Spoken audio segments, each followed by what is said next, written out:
जय माता दी। Welcome to my channel friends. आज गुप्त नवरात्रों की वीडियो लेकर आई हूँ। गुप्त नवरात्रों की आप सबको बहुत बहुत शुभकामनाएं। सावन से पहले मनाएंगे हम शिव को, और शिव आते हैं शक्ति के वश में, तो बिना शक्ति की उपासना के शिव के बारे में हम सोच भी नहीं सकते।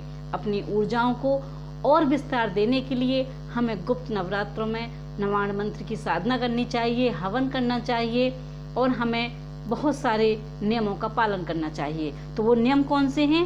हमें नवरात्रों में सूर्योदय से पहले उठ जाना चाहिए। हम सूर्योदय से पहले या ब्रह्म मुहूर्त में उठ जाते हैं और अपनी पूजा पाठ कर लेते हैं, तो उसकी हमें बहुत उत्तम ही फल की प्राप्ति होती है। दूसरा है, गुप्त नवरात्रों में हमें जो पूजा करते हैं, हम या तो हम व्रत रख कर पूजा करते हैं, या हम कोई भी संकल्प लेते हैं कि हम सिर्फ माला का जाप करेंगे, नवाण मंत्र का जाप करेंगे, हम सिद्ध कुंज का स्तोत्र पढ़ेंगे, जो भी हम कोई भी राम रक्षा स्तोत्र पढ़ेंगे, कुछ भी हम संकल्प लेते हैं, हमें किसी को बताना नहीं चाहिए। तीसरी है, स्वच्छता का हमें ध्यान रखना चाहिए। नवरात्रों में हमें मंदिर, अपना घर और अपने वस्त्र और अपना मन सब स्वस्थ, एकदम स्वच्छ रहने चाहिए। हमारा घर बिल्कुल साफ रहना चाहिए, कोना कोना। हमारे मंदिर को भी हमें साफ रखना चाहिए, और हमारे जो वस्त्र हम पूजा में पहनते हैं वो भी स्वच्छ और साफ रहने चाहिए। हमें रोज 2 टाइम स्नान करना चाहिए, सुबह की पूजा में भी और शाम की पूजा में भी। और मंदिर को साफ करने से पहले हमारे जितने भी तस्वीरें हैं सबको गंगा जल से साफ कर लेना चाहिए। भगवान का आवाहन कर देना चाहिए अमावस्या के दिन ही कि कल से मेरा व्रत होगा, मैं अपना संकल्प लूँगी तो या लूँगा, तो हमें माँ आपका स्वागत है और आप यहाँ विराजें, यहाँ रहें, ये आपका स्थान है। और मेरे व्रत, मेरा पूजा पाठ, हवन, जाप, माला जो भी मैं करूँ, जो भी साधना करूँ, मुझे आपका आशीर्वाद चाहिए। इस तरह से हमें पहले ही ये कुछ नियम बना लेने चाहिए। तो इस तरह से मैं आज आपको बताऊंगी कि गुप्त नवरात्रों में हमें किन किन चीज़ों का ध्यान करना है, कैसे पूजा करनी है। मन, तंत्र, शुद्धि जो भी हमें रखनी होगी, इससे हमारे जो व्रत होंगे वो सफल हो जाते हैं, या हमारी पूजा सफल हो जाती है। और हमें गलत भाषा का कभी भी और गलत आचरण नहीं करना चाहिए नवरात्रों में। इन चीज़ों को वैसे तो कभी भी नहीं करना चाहिए, नवरात्रों में हमें विशेष कर ध्यान देना चाहिए।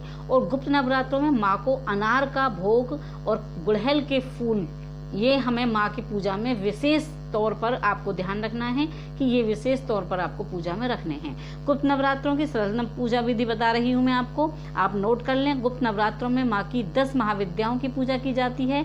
इनका विधान है, महाविद्याओं की पूजा का विधान जो है वो गुप्त नवरात्रों में चौकी लगाने की ज़रूरत नहीं है। आप चाहें तो चौकी लगा सकते हैं, और चौकी लगाने हैं। पूजा का क्रम जो भी मैं आपको बता रही हूँ वो आप ध्यान से सुनते रहें कि आप अपने घर के मंदिर में भी पूजा कर सकते हैं। पूजा चौकी लगाने का जो क्रम है या पूजा की जो भी विधि है वो मैं उसका लिंक डिस्क्रिप्शन बॉक्स में डाल दूंगी, आप जरूर देखिएगा।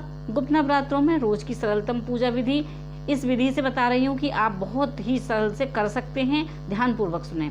जितनी जल्दी हो सके ब्रह्म मुहूर्त में उठकर स्नान आदि कर स्वच्छ कपड़े पहनकर घर और मंदिर को साफ करके जो भी भाई बहन माताएं व्रत ले रहे हैं वे व्रत का संकल्प ले लें। संकल्प में माँ भगवती को आप बताएं कि आप व्रत का संकल्प ले रहे हैं या सिर्फ पूजा करेंगे, वो सब आप माता को बता दें। और माँ को संकल्प में ये बताएं कि मेरी पूजा निर्विघ्न पूरी हो, इसमें आपसे माँ ये प्रार्थना करती हूँ। माँ भगवती और माँ भगवान गणेश से आप ये प्रार्थना करें।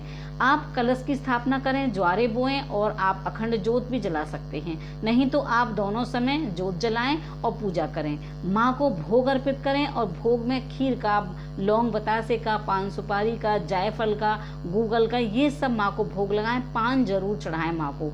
गुप्त नवरात्रों में विशेषकर अनार जो होता है, लाल रंग का जो अनार आता है वो, गुड़हल का फूल, मीठा पान, ये माँ को जरूर चढ़ाएं। आप चाहें तो बिना चौकी के ही घर में मंदिर में दोनों समय पूजा करें। दीपक जलाकर दुर्गा चालीसा पढ़ें, दुर्गा सप्तशती का पाठ करें, सिद्ध कुंज का स्तोत्र का पाठ करें, आप नवाण मंत्र का जाप करें, काली सहस्त्र नाम का पाठ करें, राम रक्षा स्तोत्र का पाठ करें।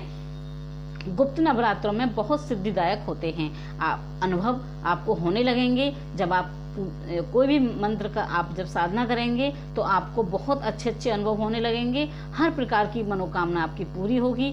और माँ के जो मंत्र हैं उनका 108 बार जाप करें। दुर्गा सप्तशती में माँ के बहुत सारे मंत्र लिखे हुए हैं, किस चीज़ की मनोकामना के लिए आपको कौन सा मंत्र लेना है, आप दुर्गा सप्तशती से ले सकते हैं।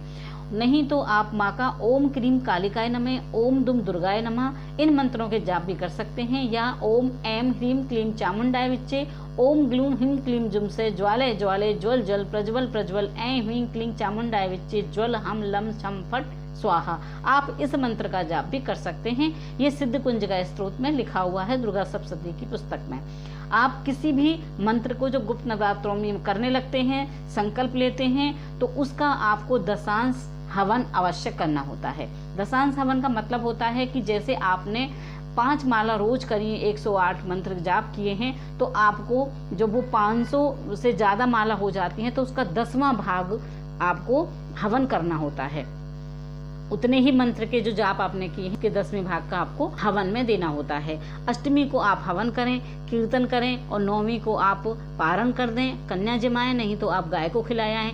लेकिन आपको बताना नहीं है, इसलिए कन्या ना जिमाएं, आप गाय को ही प्रसाद चढ़ा दें, भोग हलवा चना जो भी है। गुप्त नवरात्रों में आपको सेंधा नमक खाना होता है। आप अन्न का भी प्रयोग नहीं करते हैं। अन्न जैसे कि गेहूँ, दालें, चावल, मक्का, बाजरे का आटा, ब्रेड, जो भी टोस्ट वगैरह खाते हैं, बिस्किट वगैरह, ये सब नवरात्रों में नहीं खाए जाते हैं।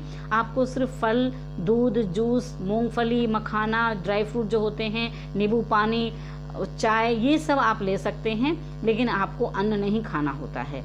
आप कुट्टू की पूड़ी बना लें, पराठे बना लें, रोटी बना लें, आलू की सब्जी बना लें, कच्चे केले की सब्जी बना लें, अरबी की सब्जी बना लें, घिया और सीताफल की सब्जी बना लें।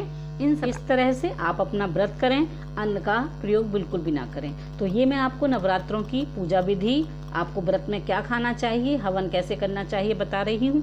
आई होप कि वीडियो आपको हेल्पफुल लगेगी। टिल देन बाय बाय, जय माता दी, हैप्पी नवरात्रि।